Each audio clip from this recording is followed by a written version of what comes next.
This episode of Hitched to Homicide deals with the subject of rape and murder of minor children. Listener discretion is advised.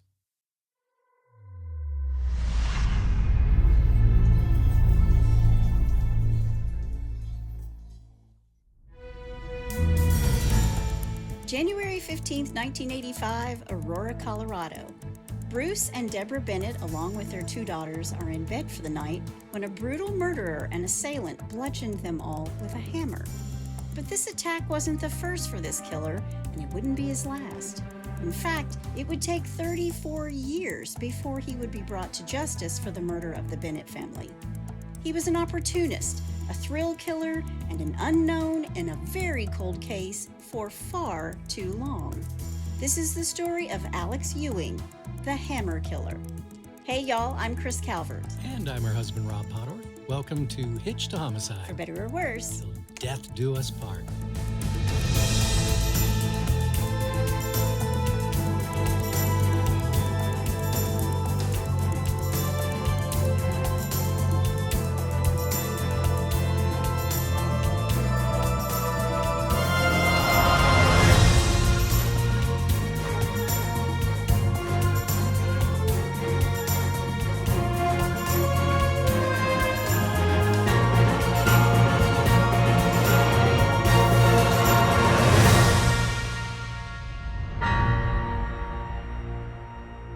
Welcome back, everybody. Yes, welcome. And for our friends over there in Spain. Spain. Bienvenido.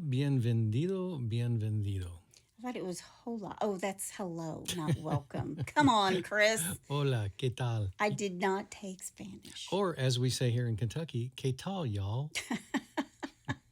Well, wherever you're listening, be sure to hit that subscribe button. Then like, rate, and review the podcast so other people who are just like you can find us. And if you're watching us on YouTube, hit that subscribe button below. Yep. You can find us on Instagram at Hitched to Homicide or on X at H2H_podcast. And if you want true crime every single day of the week, please go join our closed Facebook group, The In-Laws and Outlaws. Go to Facebook, type in H2H In-Laws and Outlaws. All you got to do is answer a couple questions and you're in. Please go join. Come on in, the water's warm. I post photos and other information in there. It's a great group of folks. We love each other a whole lot and we make each other laugh a lot. Very supportive. We do. We also now have a Buy Me a Coffee link if you want to send Rob some coffee. He drinks it during every single episode. I had to wait before I started today so he could go fill his coffee cup up. You can find that link in our show notes as well. And you can now send us a text. And the link to that is at the top of the show notes where it says, send Chris and Rob a text. We're getting some good ones. Yeah, we appreciate them. We very much do. Mm-hmm. Well, this case, it's a big-time cold case. It was finally solved and finished Right. just about 2.5 years ago. Wow. It's crazy. Okay. Before we get started, let me thank some sources. People Magazine Investigates, The Denver Post, 104.3 in Denver, NBC Channel 9 News in Denver, Find a Grave, Oxygen Channel, ABC Channel 7 in Denver, and lawandcrime.com. All right. Well, you ready? I am. Let's do it. Alex Christopher Ewing is born on August 14th, 1960, at Marine Corps Air Station Cherry Point, North Carolina. Yeah, North Carolina. This is a base located in Havelock, North Carolina, and today there are about 16,000 active duty plus family members who live there. His father was military, and we know he has at least one brother, but beyond that, his early life is kind of a mystery. Okay.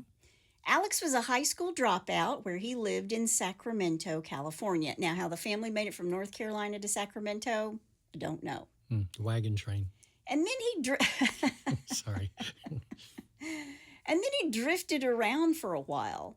So by my best guesstimation, he was supposed to graduate in 1978 but dropped out. And by 1979, he's committed his first burglary. He'll have a string of arrests for the next few years, but he hadn't murdered anybody. That part we know. All right. In 1983, he moves to the Denver, Colorado area and begins working in construction. And the areas of Aurora and Lakewood, Colorado, were both booming with all these new housing developments. Now, I want you to meet some people. Okay.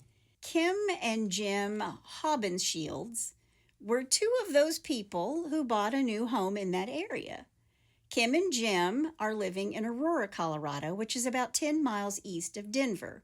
They're a very young married couple at the time. They're really, really happy. They were so excited to go from renting to owning their own home. Nothing like walking through the door of your very first home that you purchase. I remember it well. They moved into the house in August of 1984, and they had a new puppy. Now, they are very young because Kim is only 21. On January 4th, 1984, Jim is up late making, and I thought this was funny, a mixed tape. Oh, a mixtape! A mixtape!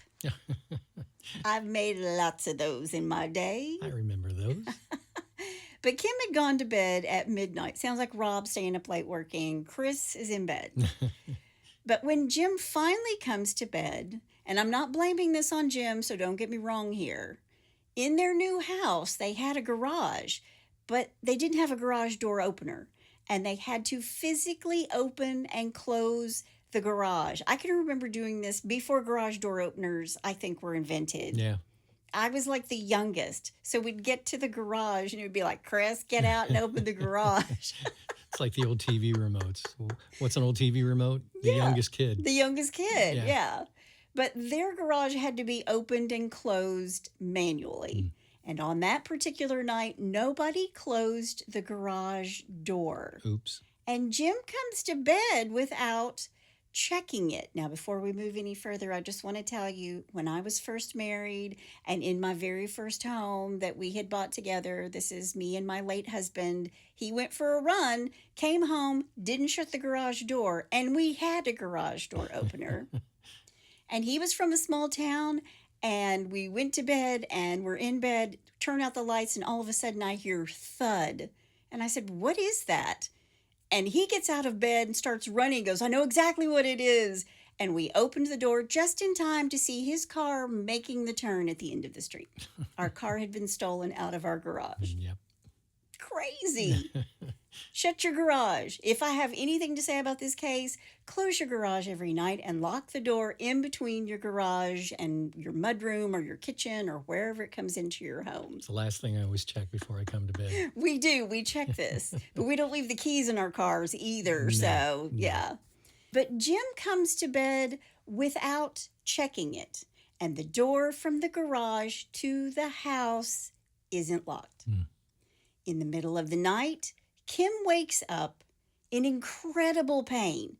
She has this incredible pain on the top of her head, and she sits up and she can see in the night the silhouette of a man standing at the foot of her bed, and he is wielding a hammer. Wow. Rob, what is my biggest fear? Somebody standing at the edge of the bed when you wake up. Yeah. I mean, this would have been like a whole new fear unlocked for me because he's wielding a hammer. Yeah, when I come to bed at night after you've been asleep, I usually do a military crawl on the floor. Does not. Get your butt down, soldier, and get it shot off someday. Move it! He does lies. All lies. These are all lies. No, they're not. But he's standing at the bed, he's wielding this hammer, he lifts up the hammer, and she screams, quote, Jim, there's a man in the house throwing hammers, end quote. And she screams again, and this shadowy figure threw the hammer at her from the end of the bed, and he ran out of the house. Wow. Now, Jim gets out of the bed, and he starts running after him, but he couldn't catch him. And Kim calls 911, and she thinks she's like wiping sweat out of her brow, but it's not. It's blood. Wow. And Jim has also been hit in the head. He's bleeding as well. So she calls 911. The Aurora police arrive along with EMTs. They start tending to the two of them. Kim was hit once, but Jim had a skull fracture, and Kim's blood pressure was sky high, couldn't get it down. Understandably so. Yeah. She's in shock, I'm sure. Detective Steve Connor and Detective Marvin Brandt of the Aurora Police Department are on the scene, and they walk the house and they see that there's no forced entry, but that the garage door was open and the door to the house from the garage is unlocked. They dusted for fingerprints and they search the house, and what they find is a bloody claw hammer in the bedroom. Okay. There are no prints in the house or on the hammer. Police go to the hospital. They're going to ask Kim and Jim some questions. Can you give a description? What about his build? How tall was he? Right. How big was he? And Kim tells them no, he was just a shadowy figure. She didn't see a face. And they ask if they have any enemies. And Kim says no. Yeah. Back at the crime scene, police are wondering if the perpetrator just lived nearby. So they track some footprints in the snow. It's January in Colorado, after all. Sure. And they track them to a neighbor's home, to their patio. But that's kind of where they end. They come off the patio and then they sort of end. Okay. So he never entered that house, but it makes me think that maybe he thought about entering that house. Sure. What police do find is Kim's purse. It had been rummaged through and tossed outside in the snow. The cash was missing from the purse, but really nothing else.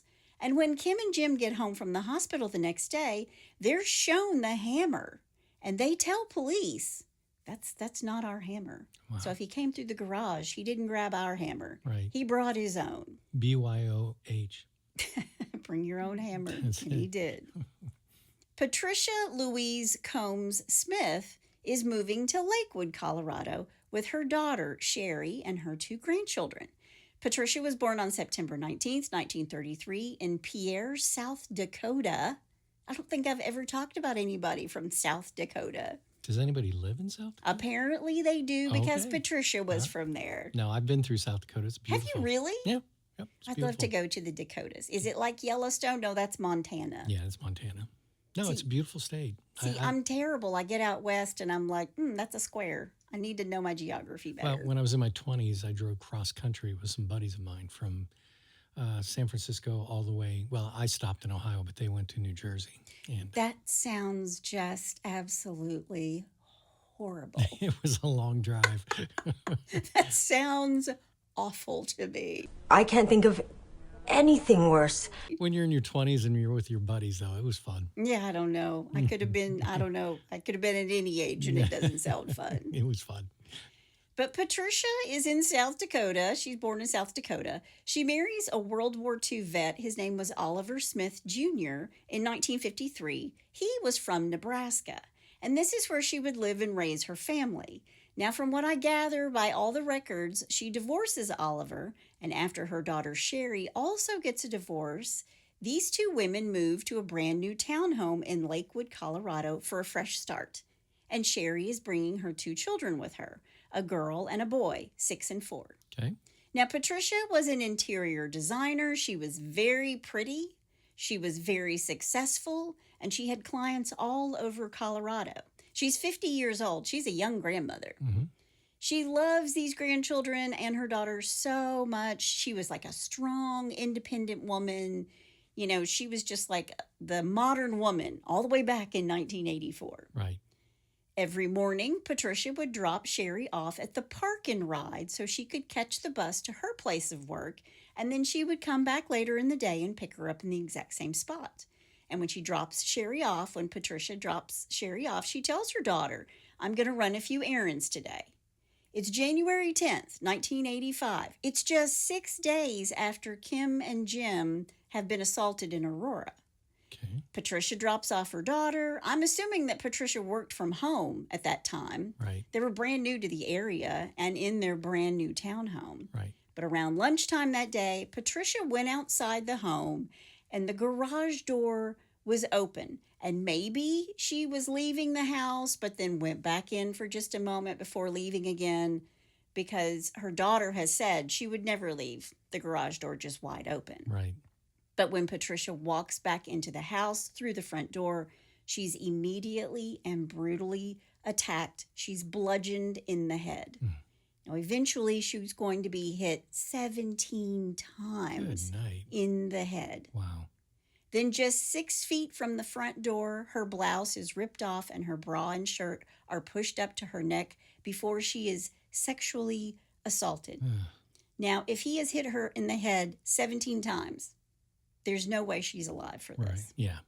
When her killer is finished, he leaves her legs open. He covers her face with a Winnie the Pooh blanket that belonged to Patricia's granddaughter. And at the end of the day, Sherry's back waiting for her mom to pick her up at the park and ride, but her mom never shows. Patricia never shows. So she calls her cousin to come and pick her up because she needs to go pick up her 2 kids at daycare. Right. And when they arrive back at the townhouse, the curtains in the house are open, and Sherry can see a television flickering through the window upstairs. And the garage door was open, but downstairs, the lights are off. Now, her 2 kids are really quick to jump out of the car and just run for the front door to get in, right? Yeah. No lights on in the house downstairs, and Sherry, meets up with the kids at the front door, and she turns on the light, and she sees her mother lying in the floor covered in blood. Yeah. She can see her mother's clothes had been removed, and next to her mom's head, covered in blood by the blanket, there's just a pool of blood everywhere. Oh, man. All 3 of them run next door. They call 911. Sherry tells the police, "My mother's been killed." And the police arrive, and when they take the blanket from Patricia's face, they find a bloody hammer next to her head. It's a hammer that you would use on a car, an auto body hammer. Okay. And I had to look up what that looked like. I had to see a picture of this. Yeah, it's got a flat face on it. It does. There's blood on the floor, on the linoleum floor. There's blood by the front door. There's blood everywhere. There's cast off everywhere. But her killer was waiting for her inside that front door. Now, inside Patricia's bedroom, the contents of her purse is emptied. It's everywhere. All of her cash is gone, but really not much else.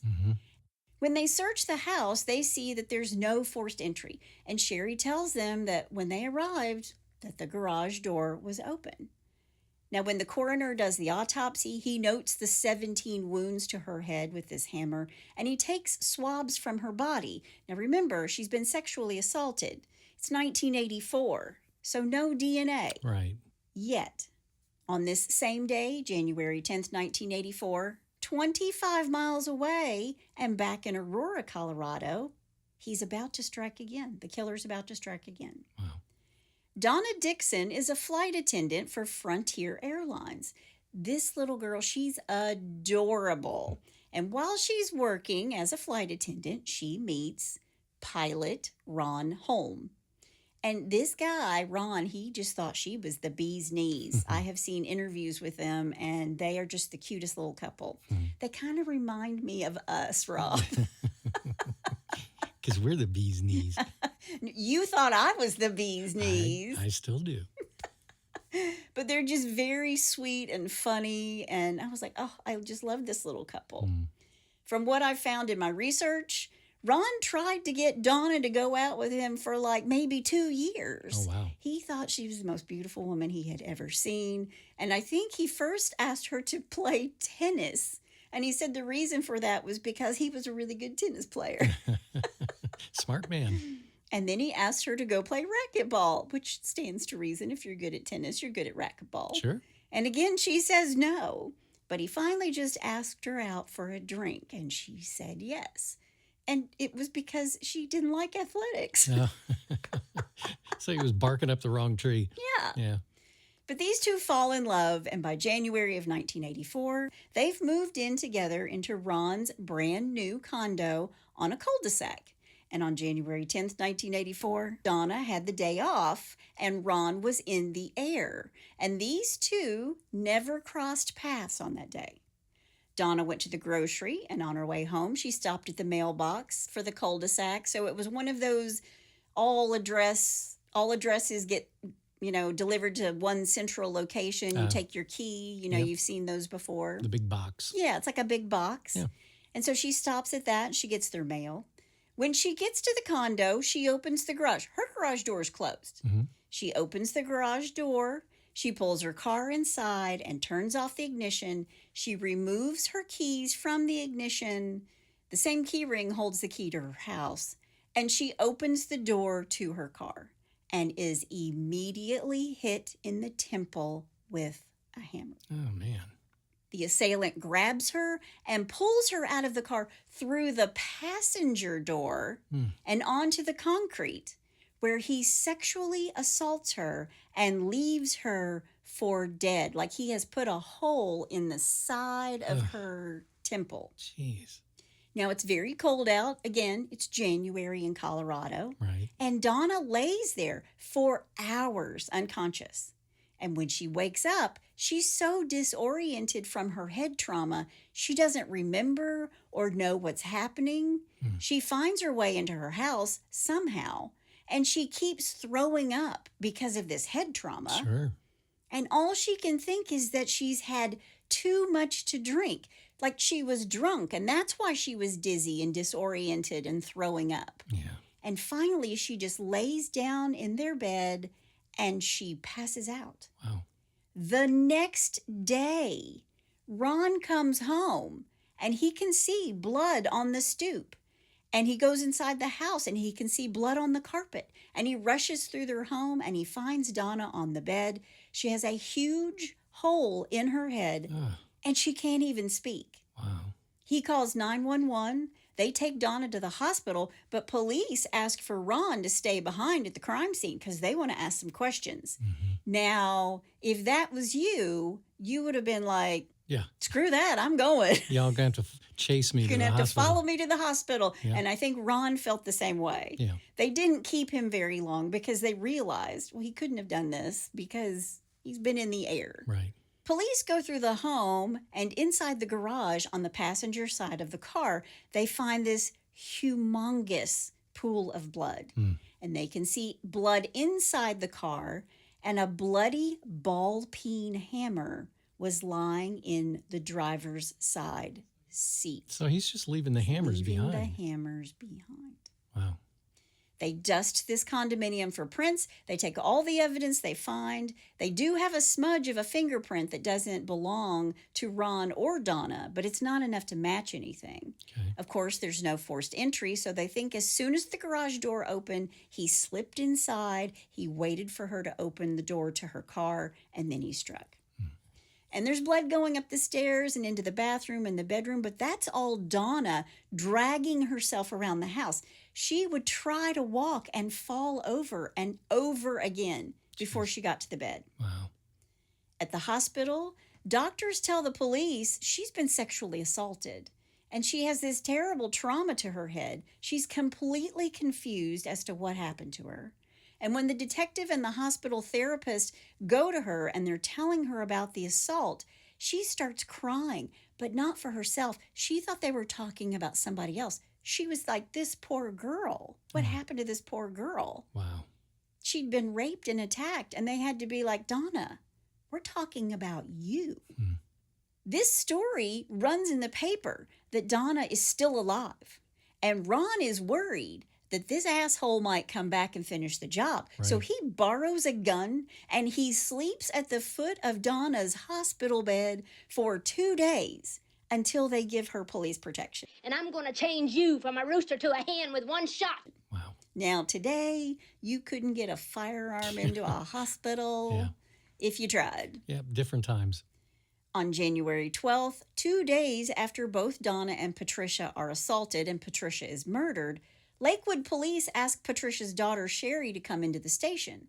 They fingerprinted everybody who lived in the house so they could distinguish the killer from the people who lived there. Right. And the police then tell Sherry that her mom, Patricia, had been raped and murdered. They ask if her mom had any enemies, and Sherry does give police 4 names of people in Nebraska, including a person who actually blamed Patricia for an impending divorce. Now, I don't know if that was Sherry's husband or not, but police did speak with him, and they look at this circle of 4 people in Nebraska that Sherry tells them about, but nothing pans out because everybody had an alibi. Okay. And not only that, all the other leads are drying up fast in Patricia's murder case.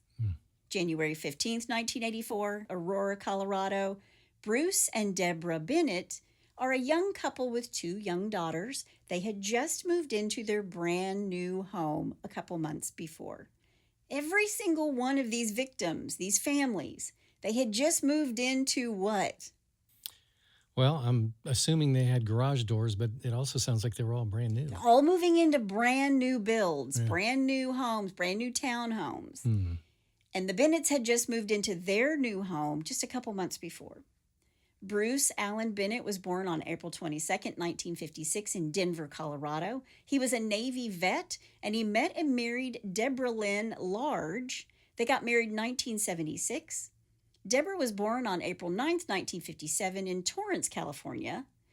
In 1976, they have the first of their 2 daughters, Melissa Marie Bennett, who was born on January 17th, 1976 in Hawaii. So I don't know if Bruce was still in the military and stationed in Hawaii when Melissa was born or not. Yeah. But another daughter, Vanessa, joins the family just a few years later in 1980. Okay.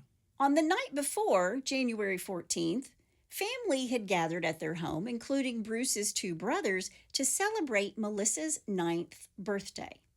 Melissa attended Fulton Elementary, where she was in 2nd grade. She was an exceptional student, according to her principal. When the 2 brothers leave the house, they notice that the garage door is Open.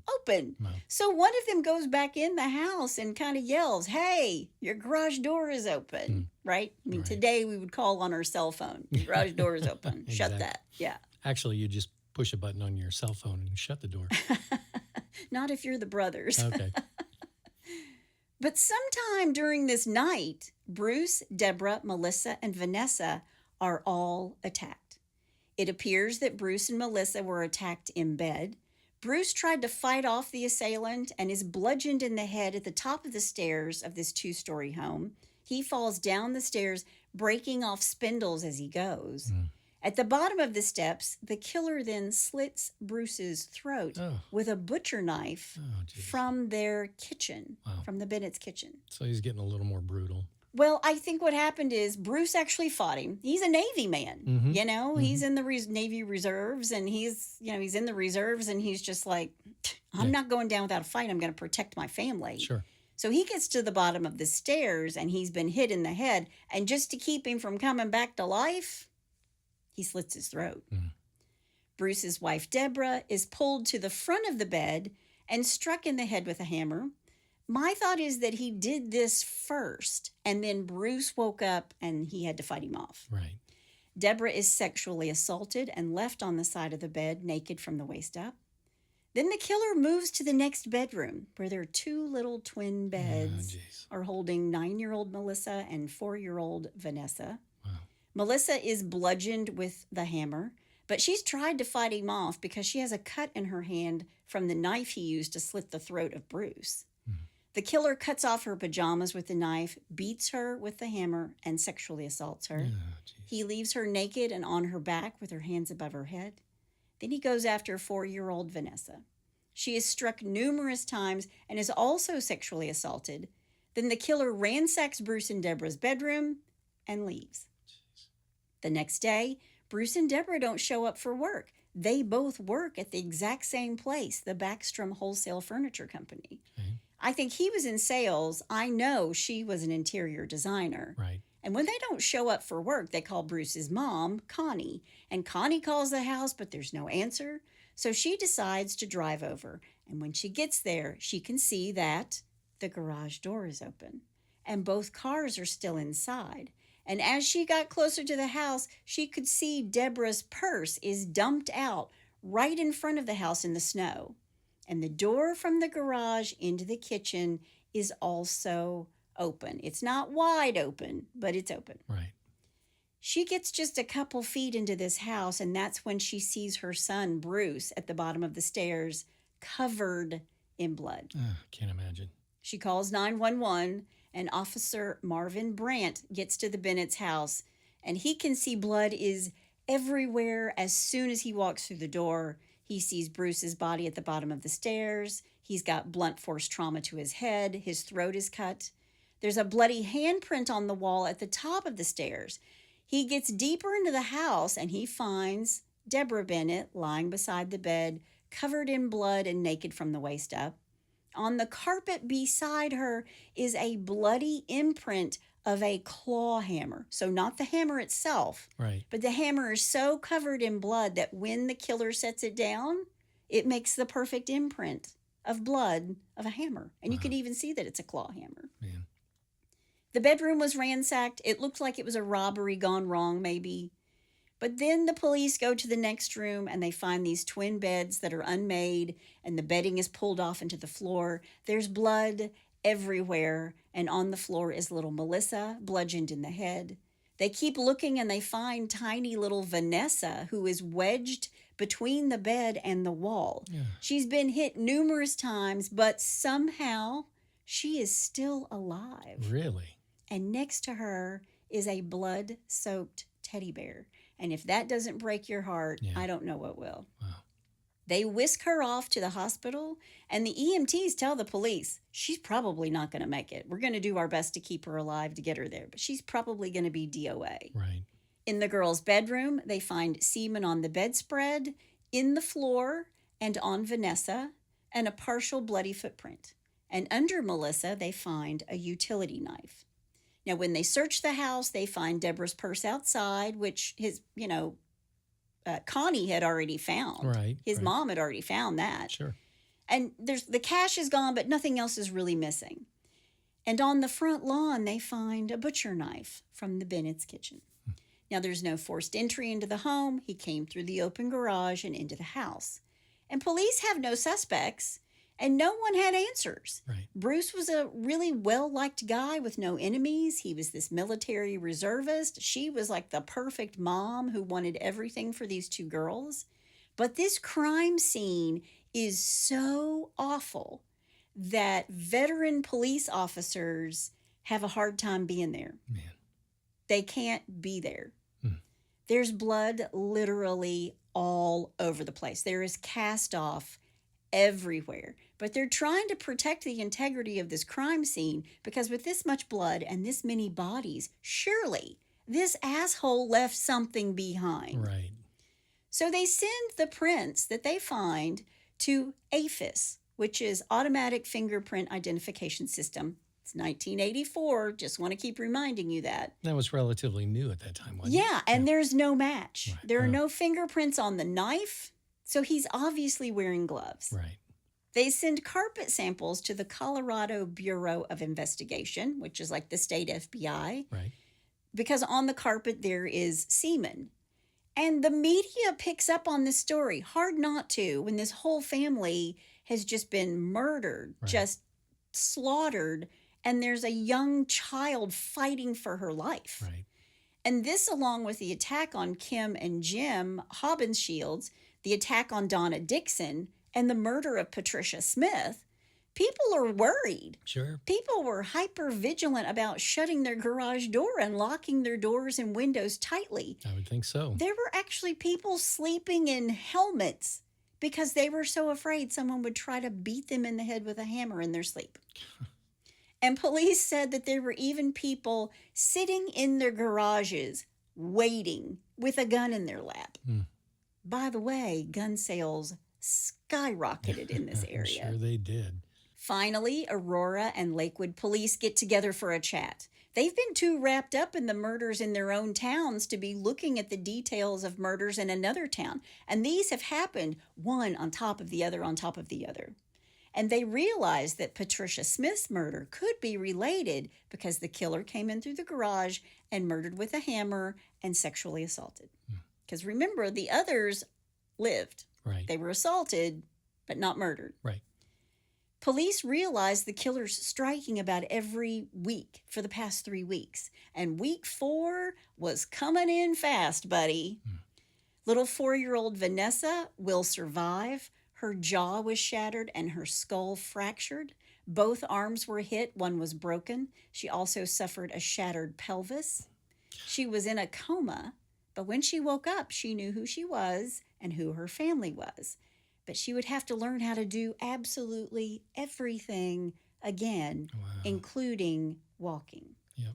And the same was true of Donna Dixon, the flight attendant who was assaulted and left for dead. She had to learn how to do everything all over again. Now, the police are under a ton of pressure to bring the killer in. They asked the public for their help, and the tips started rolling in, but everybody they got a tip about had an alibi. So no fingerprint matches from the scene. And even though they have semen, there's still no DNA at the time. Right. All they know is that this killer has blood type A. And that's it. And that's it. Wow. Do you know your blood type? You know, it's so funny. I don't. I mean, I should. I would You spend should. Yeah, I just don't remember. I'm B positive. Yeah, Just in case anybody wants to know. I'm just positive. You are positive, and I need to be positive more. But it's at this point, when they have absolutely nothing, that an FBI profiler is called in. They get him all the crime scene photos and information. They overnight it all to Quantico, where profiler Ron Walker starts going through everything. Okay. And here's what he came up with. All right. Quote, he's not some criminal mastermind. He's a punk. He's a psycho. He's not looking for a particular victim. He's looking for people. Opportunity. Yeah. Ron Walker arrived in Colorado on January 24th, 1984, and spent 2 weeks interviewing the Aurora and Lakewood detectives and reading police and forensic reports. He believed that not only was the Hammer killer responsible for the 4 high-publicity murders of the Bennett family and Patricia Smith, but also the 3 survivors who were beaten in their homes in what he called, quote, blitz attacks, meaning Kim and Jim and Donna Dixon. Right. Agent Walker found similarities in each of the 4 attacks. In each case, the attacker stole cash or items that were easy to convert into cash while leaving much more valuable items, including diamond rings, credit cards, TVs, radios, and checkbooks, behind. Things that could be traced. Agent Walker's profile described the attacker as an unsophisticated burglar without the skills common to prolific burglars who specialized in identity theft or the sources to pawn upper-end possessions like guns and TVs into more money. Right. Quote, he doesn't have a way to fence jewelry, end quote. Okay. So he's an amateur. That's what he's saying. Right. He wrote in his profile that the suspect would have a criminal record for trespassing, burglary, and car theft, in which cash was his primary target, and his profile recommended that police scour criminal records for cat burglaries. And it could be that a fingerprint was left on a door or a window in a nonviolent burglary that could actually lead investigators to their killer. Okay.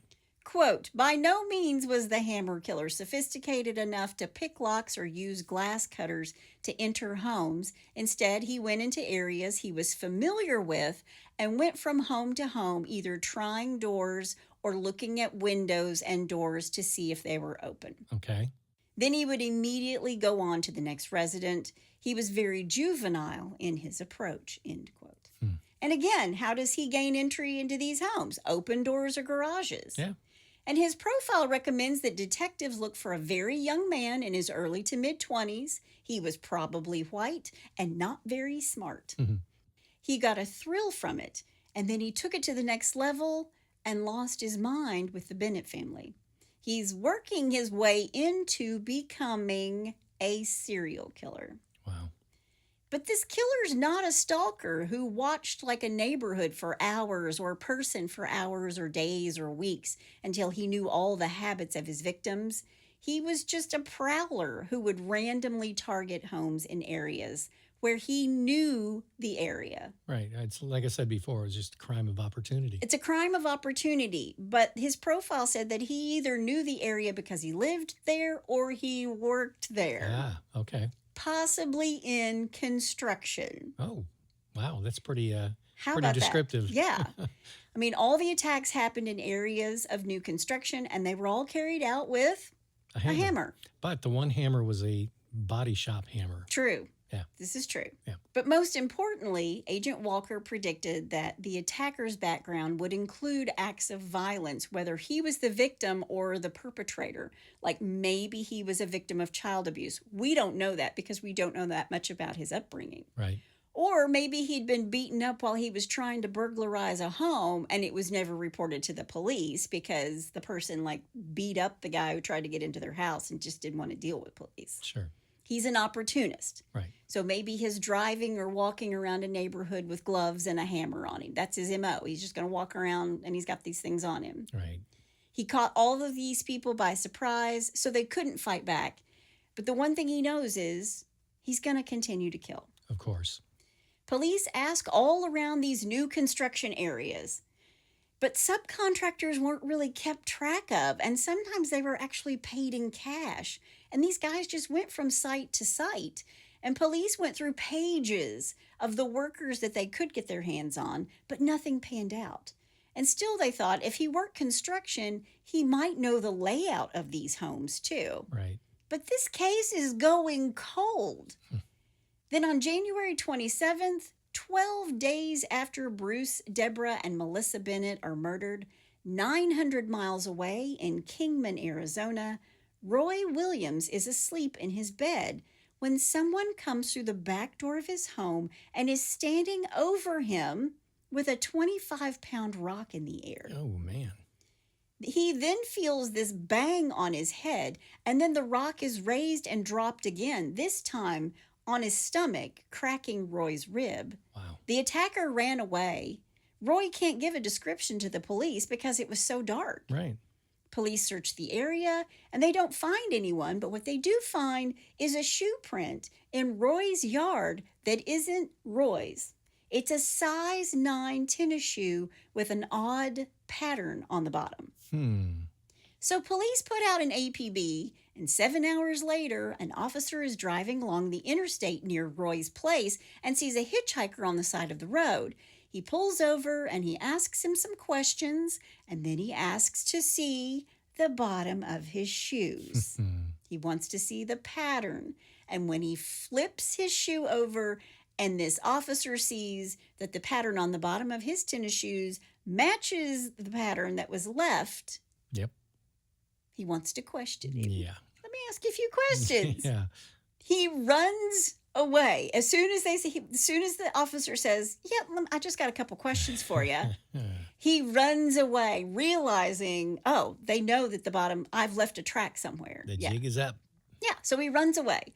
And 30 minutes later, after they start looking for him, they find him hiding behind a bush. It's Alex Christopher Ewing, a 23-year-old drifter who works in construction. No. They charge him with burglary and attempted murder, but the Mojave jail is overcrowded, so they had to send him to Nevada to be housed. Okay. 9 months later, on August 9th, 1984, a prisoner transportation van that is traveling from Nevada to Arizona stops at a gas station in Henderson, Nevada. This is just right outside of Las Vegas. Okay. They stop at this gas station, and the guards unshackle the prisoners so they can take a bathroom break. But they turn their backs, and Alex makes a run for it. He goes out the back of this Texaco station and across a parking lot and into a Kmart. Okay. And they don't realize it until another prisoner is telling the guards, "Hey, Yo, dude. Alex is escaping." Yeah. So they call the Henderson Police Department, and Utah Chambers just happened to be working the graveyard shift that night. She's told by her sergeant that there's been a prisoner escape. Okay. He's white, early 20s, and all he is wearing is red shorts and a pair of tennis shoes. And the hunt is on. They thought, this guy's just a burglary suspect, so he's probably not too dangerous, Right. but he is an escapee, so what's he willing to do to keep from being arrested again? Sure. They search for hours and come up with nothing. There's no sign of Alex, and it's about to hit a dead end. But then they got a call from a woman in Nevada that had a man on her front porch trying to get into her house. He's knocking on her door and saying, "Please let me in. I need to call a tow truck." Knock, knock. Who's there? So remember, it's 1984. no phones. Sure. And, when I was growing up, I can remember people knocking on we had an ice storm, and one of the utility guys, ran into our yard, and he ended up on our front porch knocking on the door. I got to call my boss. Yeah? Yeah. So she sees him through the window, and she thought he looked hanky wearing only red shorts and tennis shoes. Yep. And she says, "No, sir. Yeah, I'm not opening the door." Right. But she also called the police. And when they arrive, they can't find him anywhere. He's now been out in the desert for 2 days on the run in nothing but red shorts and tennis shoes. Wow. Hope he's not a redhead. He is not. He's blonde. He's kind of blonde. Yeah. An hour later, police get another call from Nancy Berry saying that a man had clubbed her and her husband Chris in the head and that they were bleeding. Wow. Quote, "This guy came in with a club. He started hitting me on the head and we're bleeding to death." This is the 911 call. Wow. And when the dispatcher asks, "Is the guy still in the house?" she says, quote, "I don't know. I think so," end quote. And the 911 operator gets an address and keeps her on the line. And she's saying, quote, "We're dying. We're dying." I've heard this 911 call. And then the 911 operator asks, quote, "Do you need an ambulance?" end quote. No, we're just dying. What? Are you serious? I mean, she says from the get-go she's been bludgeoned in the head. And she's telling them, "We're bleeding to death." And she's actually saying, "My husband's eyes are closed." Like, she's worried. She's like, "We're dying here." Jeez. Henderson, Nevada police are on their way. They're running lights and sirens. They get to Chris and Nancy Berry's house. They rush in with guns drawn. They can hear screaming from the inside. And Officer Chambers runs into the master bedroom where the screaming's coming from. There's blood everywhere, all over the bed, all over both of them. And both of Nancy's arms are broken. Wow. And Chris, her husband, had been severely beaten. So they get them off with EMTs. They sweep the house. They find a broken axe handle covered in blood. Man. But their concern is their 2 young children who are also in this house. Right. Police go into the bedrooms of the kids. There's a baby and a 2-year-old, and they are both unharmed. They're just fine. Thank goodness. Yeah. The Berrys give the police department as much information as they can. Nancy heard a noise. She went down the hallway to the kitchen, and when she gets there, she sees a white male standing in her kitchen. Oh, no. Yeah. She turns and runs toward her bedroom. She's yelling at her husband to call the police. Alex chases her down the hallway, and he's wielding this axe handle and swinging it with everything he's got, all his might. Wow. Chris Berry sits up in bed, and the first blow was right across his forehead. Then he's hit twice in the back of the head. And Nancy reaches for the phone, and he hit her. And in all this confusion of her calling 911, Chris and Nancy are both screaming. He runs away.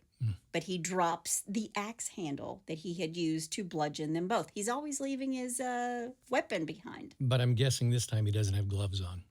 This time he doesn't have gloves. All he's got is red shorts and tennis shoes, remember? Right. Yep. And I'm assuming that maybe he's in the kitchen. Why? Probably thirsty and hungry. Right. Yeah. Yep.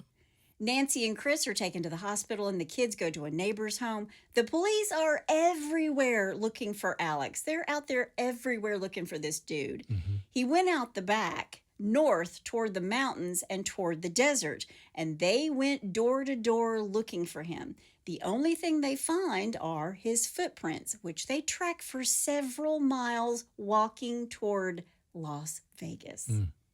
They ramp up the search. Now they're helicopters. They get the dogs out. They can't find him. They release a description of Alex and ask for tips. They release this to the media and the public, and they tell people, lock up your doors tight. Right. Then Alex gets desperate. He finds a payphone. Again, it's 1984. There's a payphone out there. What is that thing that you were talking about? I know. He finds a payphone and he tries to make a collect call to his brother. That's the only way you could use a payphone. Right. Get the operator. You want to make a collect call. Yep. And this operator overhears him tell his brother about his prison escape. And she's seen all this media coverage about an escaped prisoner. Uh-oh. And she calls the police and lets them know exactly where this payphone is located. Awesome. That's great. It is in Lake Mead. It's at Lake Mead. And this is a park ranger's jurisdiction. So police call the park rangers, who swoop into that payphone. And one of the park rangers ran down Alex. He chased him down. This park ranger is 6'6". Alex is 5'4". I think the park ranger stride's a little bit bigger. Yes, he had such a long stride. He ran, he caught up with him. He couldn't shoot him. They couldn't shoot him. He was only wearing red shorts and tennis shoes and was clearly not armed. It was about a 400-yard foot chase, apparently. Right. And Alex falls, he surrenders, and apparently he was just like, I'm done, take me, take me. Yeah. He's severely dehydrated, he's sunburnt, he's been out in the desert where it had been 110 degrees. Yeah. And now Alex has attempted murder charges on top of the assault with a deadly weapon charges, all in Nevada, stemming from the attacks on Chris and Nancy Berry and Roy Williams, who he hit with the big chunk of rock. Right. On September 12th, 1984, he's charged with 2 counts of attempted murder, 2 counts of battery with deadly weapon, and escape and burglary. And on February 2nd, 1985, Alex is found guilty of all counts except one and is sentenced to 110 years. Wow. Meanwhile, back in Colorado, police have bupkis, and the victims and their families are trying to get on with their lives. 5 months after Donna Dixon's attack, Ron asks her to marry him, and she became Donna Holm. No. And she would marry him wearing a wig because her head was still shaved, and she was still in the throes of rehab. Again, these two are so cute. Right. She said that he wouldn't let her feel sorry for herself and that he always made her laugh. What do I always say about you? You make me laugh. You make me laugh. Jim and Kim Hobbenshields, they move out of their new dream home in May of 1986. These were the first 2 people that I told you about that were attacked. Right. They both lived. They ended up divorcing eventually. Little Vanessa went to live with her grandmother, but her life was going to be anything but easy. As she grows up, she's going to be suicidal. She's going to develop a drug and alcohol problem and is eventually going to become homeless and a heroin addict. Oh, man. But after the murders of the Bennetts, the attacks stop. After the family's murdered, after Vanessa's parents and sister are murdered, everything stops. Right. In 1986, a man named Melvin Brandt takes over the cases in Aurora. And the only lead they have is the semen samples taken in the girl's bedroom and on the carpet and from Melissa. And still in 1985, there's no DNA testing, but they know he's type A blood. And when he starts peeling away the layers of this case, he actually discovers that there was some evidence that was overlooked. It was a blonde pubic hair that was found in Melissa's pajamas. Oh. This is the little girl. Right. They send it to California for some newfangled kind of testing where there's a possibility they might destroy this hair trying to get any sort of DNA sequence out of it. Right. But they take this risk and they do destroy the hair and they don't really get anything out of it. And every year, these police officers speak with these families of the victims, letting them know, we're still working on this case. Right.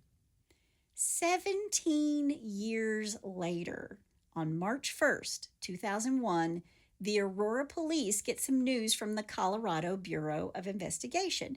Their DNA lab had finally generated a full genetic sequence from the blood that was gathered and sent for analysis. This is 17 years later. 17 years later. Wow.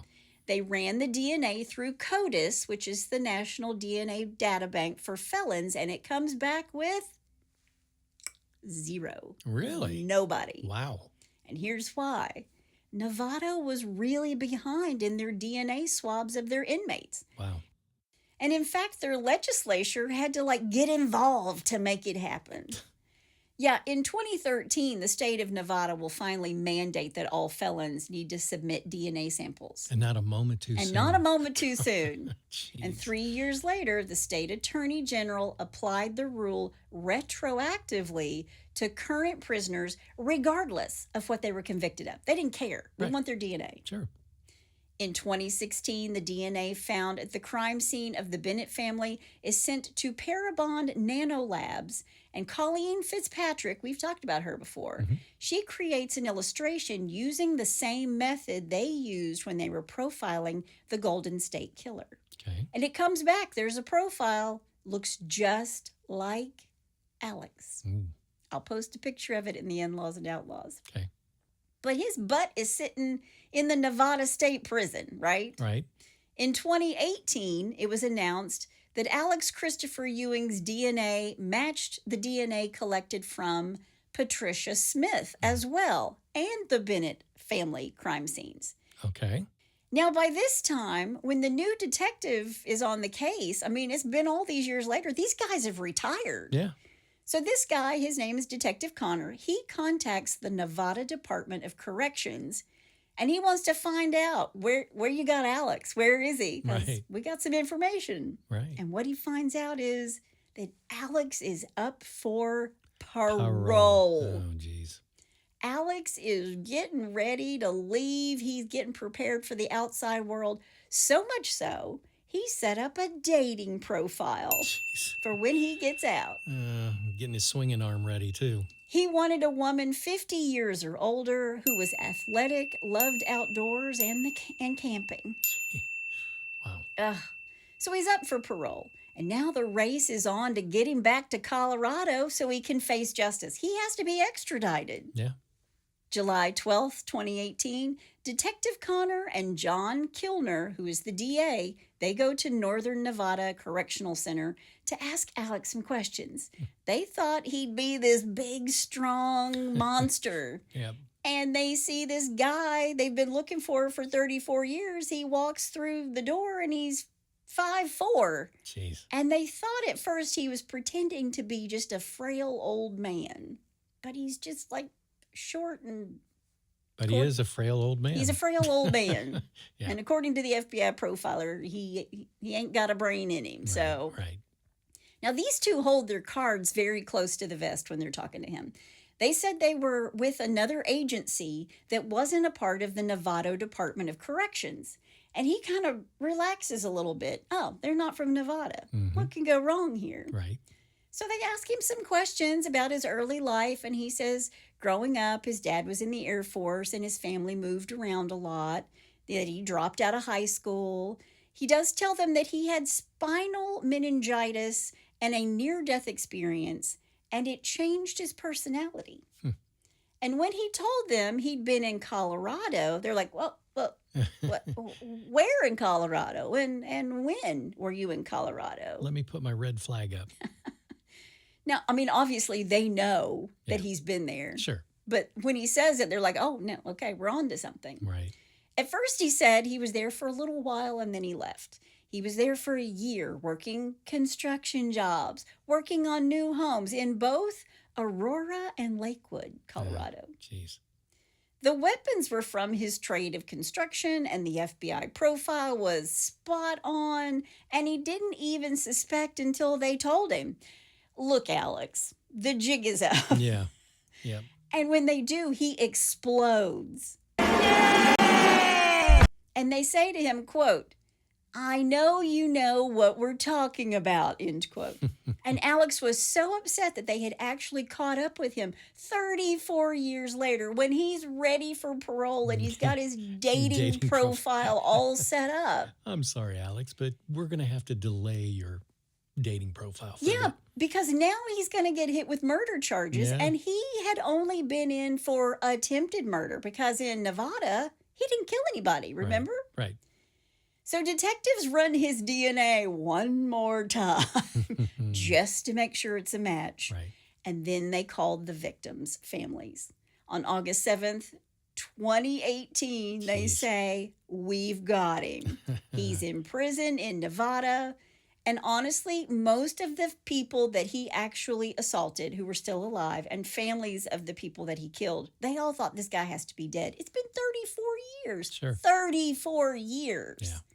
But they say, we've got him. So by this point, Vanessa Bennett, the little girl who survived, is living under a bridge in Tucson. Yeah. And they tell Bruce's mom, Connie Bennett, who found the family that night, that they'd ID'd the killer and that they were going to bring him back to Colorado. But the DA has a task ahead of him. Yeah, it sounds like it. Because of the statute of limitations. Right. Jim and Kim, the very first people who were attacked, that was aggravated assault. And Donna Dixon, the little flight attendant, her attack, also aggravated assault. Right. These are both past the statute of limitations. Okay.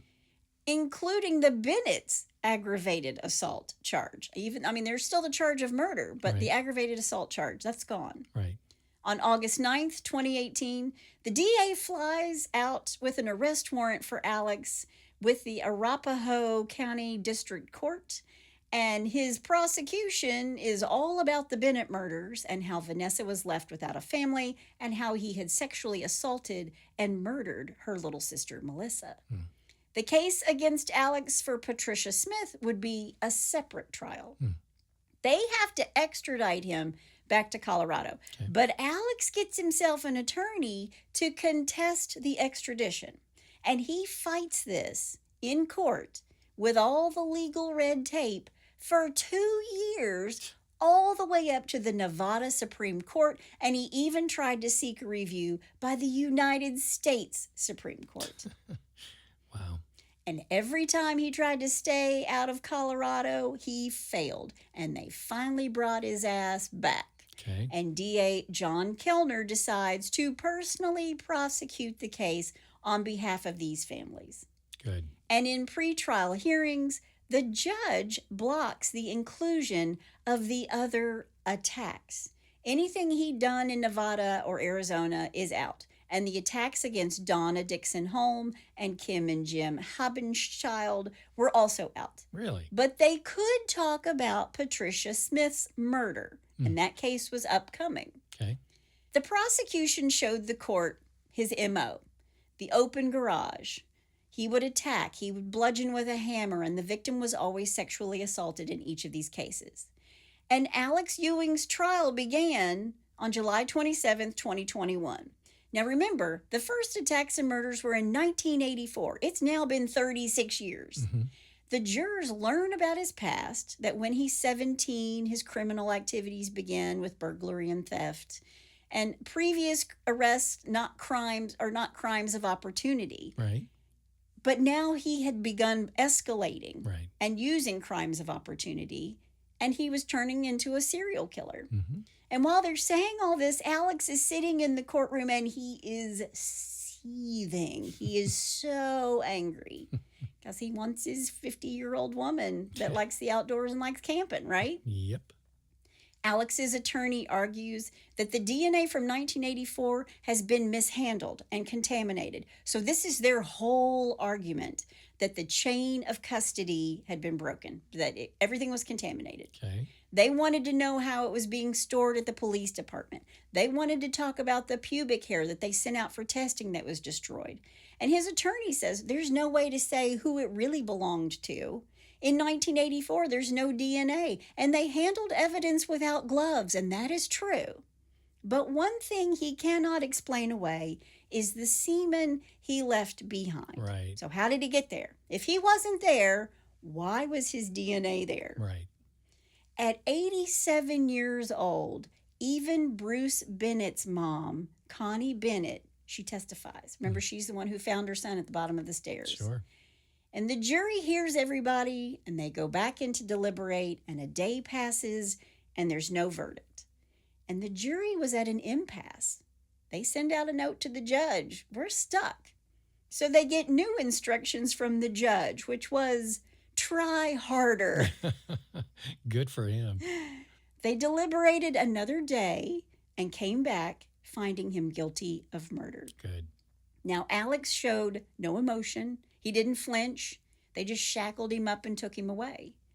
Vanessa Bennett, she read an emotional victim impact statement at the sentencing in August of 2021. Quote, "I'm sober now, but I still can't talk about things, many things, with my family or anybody else for that matter. But all everyone else sees is my anger and my antisocial behavior.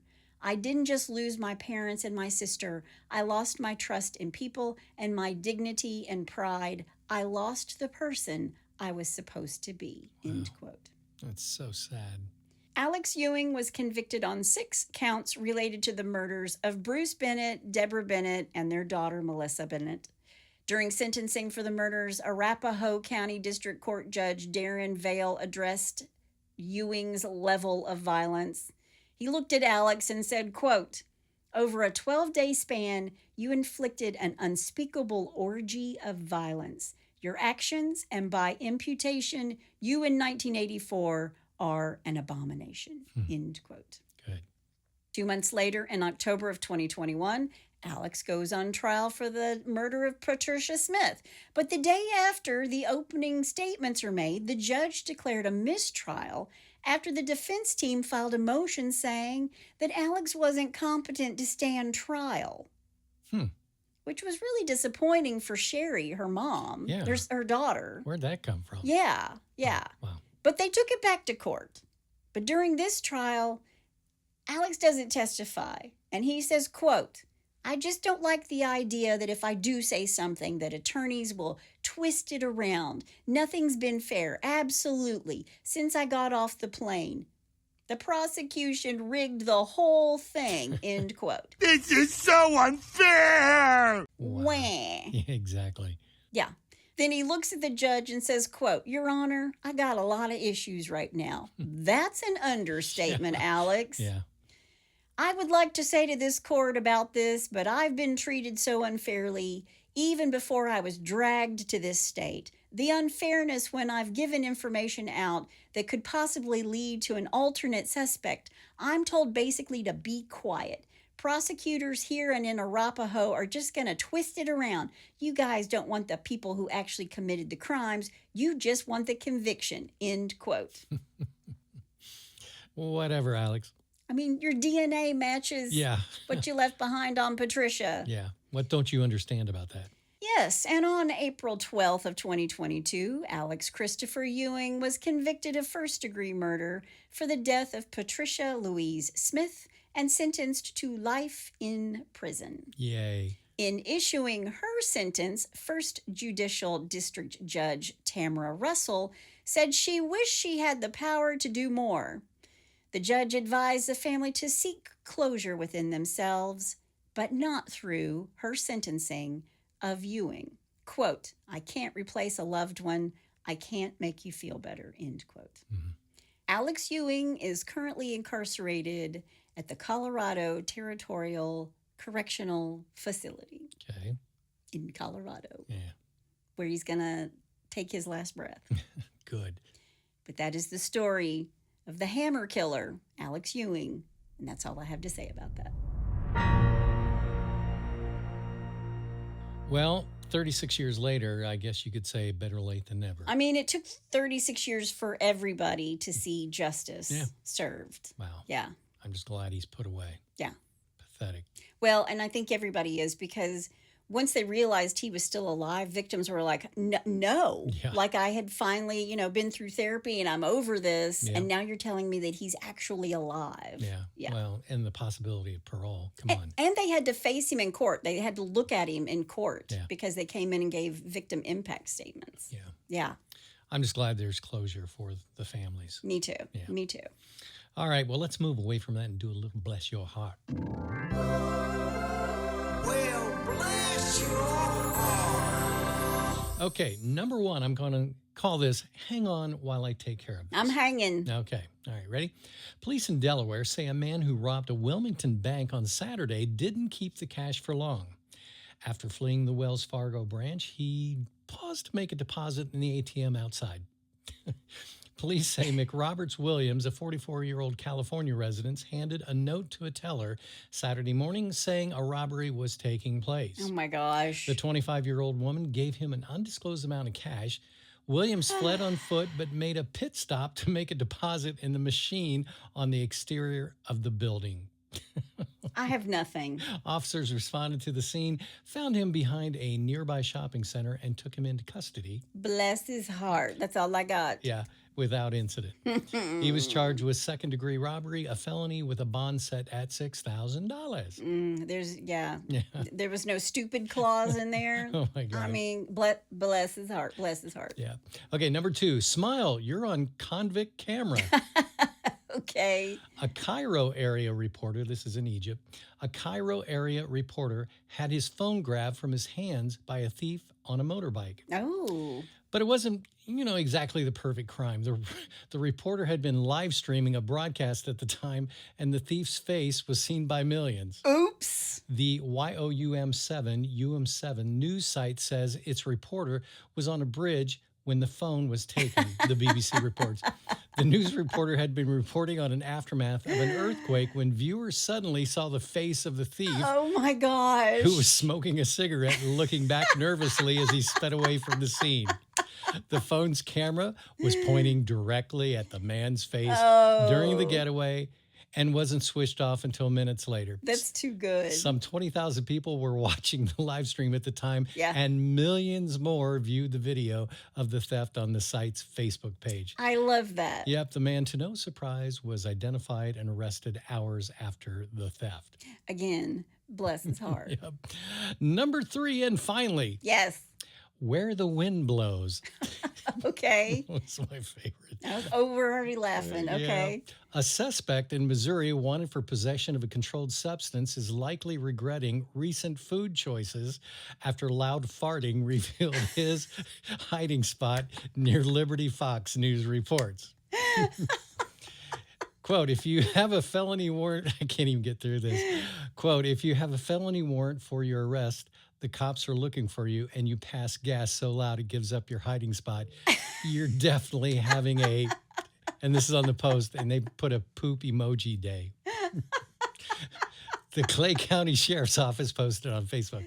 Further details on the case are sparse, but the fart jokes are aplenty. I'm Ready? sure. Here we go. Oh, my gosh. Yes, please. Quote, we've got to give props to the Liberty Police Department for using their senses to sniff him out. Here's another one. Thanks to the Sheriff Clay County for airing out a wanted person's dirty laundry and fanning the flames. And last but not least, the Liberty Police Department was surprised to see this incident slip out, which stinks for the arrestee. No. The city notes that no one was hurt during the incident, either by the gas or resulting arrest. No. So there you go. So bless his heart. Bless his heart and his gastrointestinal problems. Exactly. Oh, mercy me. Well, if you have a bless your heart or you know somebody's heart who needs blessing, all you got to do is go to hitchedtohomicide.com, and when you get there, you'll find a pull-down menu. Yep. And while you're there, you can also suggest a case or tell us about your brush with true crime. Please do. That's my amazing husband out there. And that's my beautiful bride in the booth. Join us next time on Hitched to Homicide. Bye, y'all.